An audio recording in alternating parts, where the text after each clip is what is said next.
Olá, olá, olá, você que está se preparando, está estudando para o concurso do MPU. Eu sou a professora Kátia Quadros e estou aqui para trazer questões de arquivologia. Então, nós estamos aqui na semana especial aqui do Aprova, né, de resolução de questões para o concurso do MPU e eu trouxe duas questões CESP, de noções de arquivologia e convido você a estudar comigo, resolver essas questões comigo.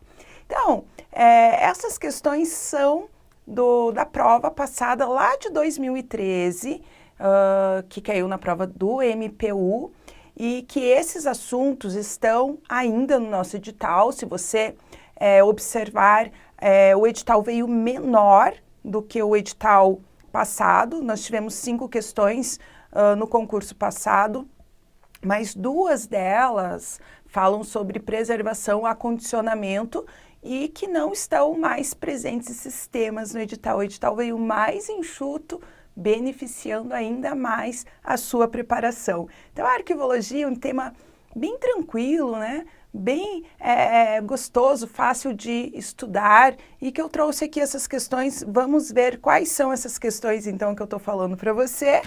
Quais são os temas? Você já viu a prova passada do MPU? Já? Vamos ver se você sabe, então, do que eu estou falando aqui.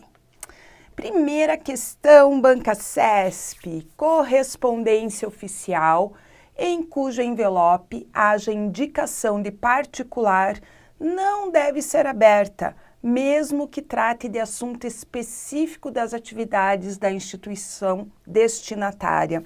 Professora, de qual assunto trata, né?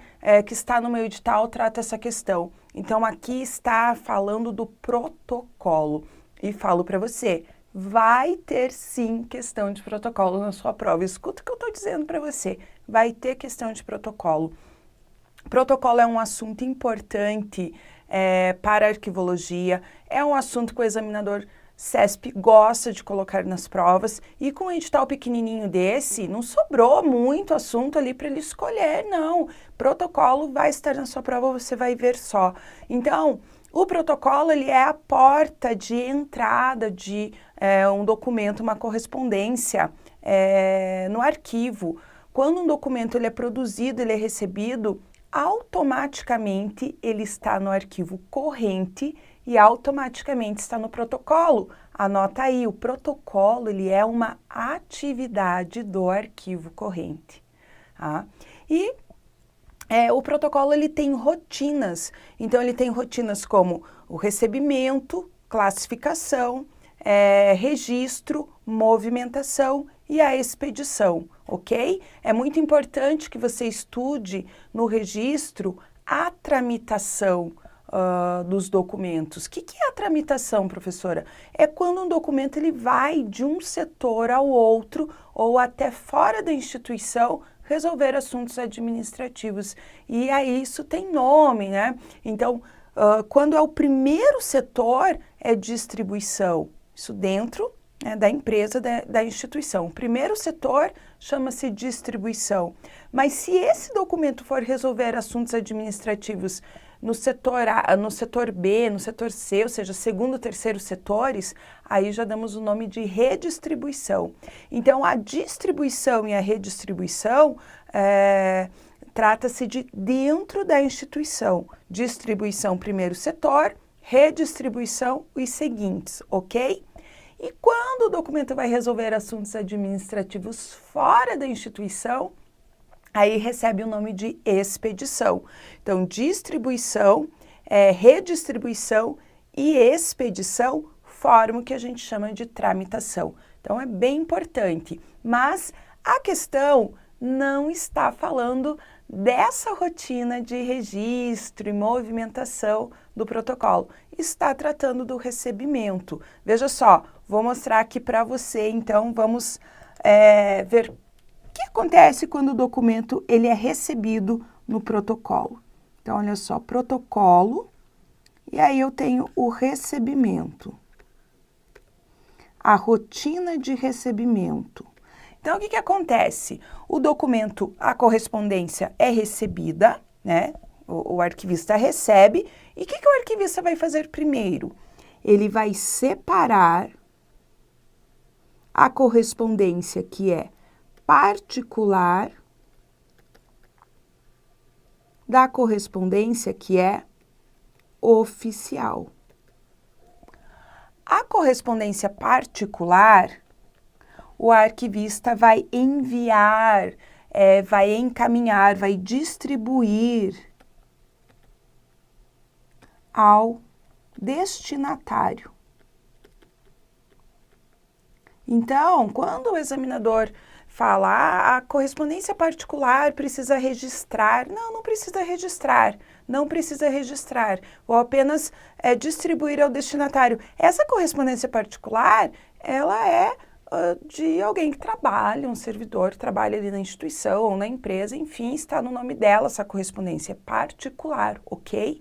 Então, ninguém tem nada a ver com isso, joia? A correspondência oficial, o que vai se fazer com ela? Também vai separar o que é sigiloso do que é ostensivo. E o que for correspondência sigilosa, vai também distribuir ou encaminhar ao destinatário. Afinal, é uma correspondência sigilosa, concorda? Ok. E a correspondência ostensiva, o que faz com ela? Olha só, com a ostensiva, o arquivista vai abrir e vai ler essa correspondência. Exatamente, é aqui que muita gente se perde. Mas como assim ele vai abrir e vai ler? Se é para outro setor, não é para ele. Gente, olha só, a correspondência é para a instituição e ele trabalha lá, ok? Então, ele vai abrir sim a correspondência, ele vai ler, ele vai verificar se essa correspondência possui antecedentes. Se possuir antecedentes, vai ver, né, no registro ou no arquivo, se possui antecedentes. O registro é uma rotina do protocolo e o arquivo, quando o documento parou de tramitar, esse documento vai para o arquivamento, qual você também tem que estudar porque está no edital também, ok? Bom, de posse desses documentos antecedentes que ele buscou no registro ou no arquivo, né, ele vai fazer o que se chama de juntada. O que é a juntada? É reunir, eu falo, não é aquilo que você faz na balada não, né? Na arquivologia juntada é reunir os documentos, a correspondência que acabou de chegar com a correspondência antecedente, ok? Então, voltando aqui para a nossa... eu coloquei aqui coloridinho para você olhar também, né? Fiz ali, construir com você todos esses passos, como que ele acontece, mas coloquei aqui tudo coloridinho também, para ficar mais bonitinho para você, ok? Então, voltando à questão, correspondência oficial em cujo envelope haja indicação de particular não deve ser aberta. Exato, mesmo que trate de assunto específico das atividades da instituição destinatária. Então, não deve ser aberta a correspondência que tem ali escrito, né, no envelope que é particular, ok? Então, o gabarito dessa questão está certo. Joia? Vamos lá para a próxima questão, então? Olha só, outra questão que estava na prova MPU 2013 Banca CESP. Essa questão é muito especial para a gente, agora também quero falar dela para você. Inclusive, eu tenho recebido e-mails perguntando sobre esse assunto aqui e por isso eu trouxe para esclarecer para você. Olha só, compete ao Arquivo Nacional definir as normas gerais e estabelecer as diretrizes para o Sistema Nacional de Arquivos, bem como promover o interrelacionamento de arquivos públicos e privados. Então, o que a gente tem aqui, os conceitos que nós temos aqui nessa questão, estão na Lei 8.159 de 91 e no Decreto 4.073 de 2002. E eu tenho recebido por e-mail os seguintes questionamentos de alunos. Professor, eu tenho que estudar a Lei 859 de 91 e o Decreto 4.073 de 2002? Já que no edital não está cobrando legislação, olha só, se no seu edital está noções de arquivologia, você já tem que estudar a Lei 859 de 91 e o Decreto 4.073 de 2002? Sim, né? Essa legislação, ela está repleta de conceitos iniciais, repleta de conceitos fundamentais da arquivologia que estão ali na lei. Então, quando a gente estuda, por exemplo, o que é gestão de documentos, que está sim no edital do Ministério Público da União, lá a gestão de documentos está no artigo 3º da Lei 859, nós temos o conceito de gestão de documento. E pode ir a letra da lei para a sua prova, assim como pode ir com as fases. O examinador pode elaborar uma questão, mas sempre embasado no quê? Na lei, claro. Outro exemplo que a gente tem, nós temos no Decreto 4.073 falando sobre a tabela da temporalidade. A tabela da temporalidade também está no seu edital, concorda? Quem que elabora a tabela da temporalidade, quem que aprova a tabela da temporalidade, tudo isso a gente vê na legislação e que o tema está na nossa prova. Outro assunto importante de conceitos iniciais que a gente tem na Lei 859 é o artigo 1º, o artigo 2º. O artigo 1º também pode cair, depois você olha lá que fala sobre o Estado, né, os órgãos públicos que devem aí cuidar da cultura, da parte de arquivo, ok. Mas mais importante ainda, o artigo 2º. O artigo 2º que fala o que é arquivo. Arquivo, conjunto de documentos produzidos e recebidos, né? Pessoa física, pessoa jurídica, em decorrência do exercício da atividade, que aí já está falando do princípio da organicidade. Temos princípios no nosso edital, né? E continuando o conceito, qualquer que seja o suporte ou a natureza do documento. Então, convenci você que você tem que estudar a Lei 859, que é pequenininha, e o artigo 4.073, que traz também aí as competências do CONARC e do SINAR, e que também podem estar na sua prova. Então, mesmo que não esteja falando de legislação, temos muitos conceitos importantes. Eu acredito que é provável que não caia a letra da lei, mas caia conceitos que envolvem, ok? Mas mesmo quando ele fala gestão de documentos no nosso edital, ele pode sim cobrar o artigo 3º, tal qual está na legislação, a letra da lei. Pode, isso está no nosso edital, ok? Então, estuda aí.